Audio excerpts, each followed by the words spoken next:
Jammu and Kashmir, India formally divides flashpoint state. The area is one of the most militarized in the world. The children being tortured in Kashmir. India has formally divided the state of Jammu and Kashmir into two new federally administered territories. In the new arrangement, Jammu and Kashmir is one territory, and Ladakh, which borders China, is separate. News script from BBC. All clips may not represent the story. Watch to learn English the way you've learned your mother tongue, as this video is especially made. The two new union territories are now ruled directly from the capital Delhi. It's part of a controversial move announced in August to tighten the Indian government's control over the part of Kashmir it administers. Now the real participation of cooperative federalism will be seen. New highways, new railway lines, new schools, new hospitals will take the development of the people of Jammu and Kashmir to new heights, Prime Minister Narendra Modi said at a public rally in the western state of Gujarat on Thursday morning. Union territories have far less autonomy from the federal government than states do. The former state has long been one of the world's most dangerous flashpoints and is a highly militarized area. India and Pakistan both claim Kashmir in full, but control only parts of it. How does this affect the people there?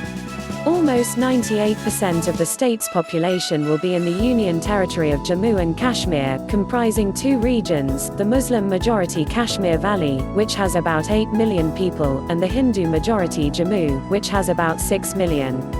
The third region, the newly created Union Territory of Ladakh, is a high-altitude desert inhabited by 300,000 people, with almost equal numbers of Muslims and Buddhists.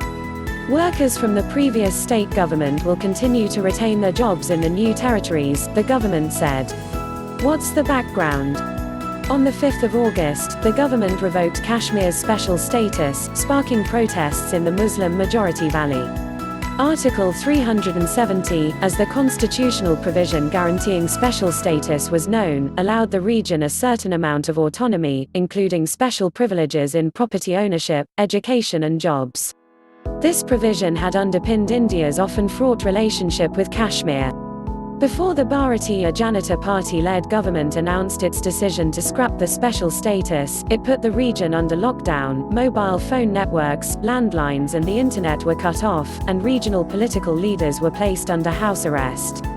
The region also witnessed protests where security forces often clashed with civilians. Thousands of activists and others were believed to have been picked up from their homes in the days that followed the surprise move. Almost 3 months later, the situation is still far from normal. On Tuesday, militants killed 5 migrant laborers in Kulgam district. Just a day before, a truck driver from outside the region was killed in Anantnag district. In total, 11 such migrant workers have been killed by militants in the past 2 weeks. Earlier this month, the Indian government restored mobile services 72 days after they were suspended. But internet services continue to be suspended and most businesses remain closed, some in protest against the government, and others for fear of reprisals from militants opposed to Indian rule. Please subscribe to my channel. Thanks for watching.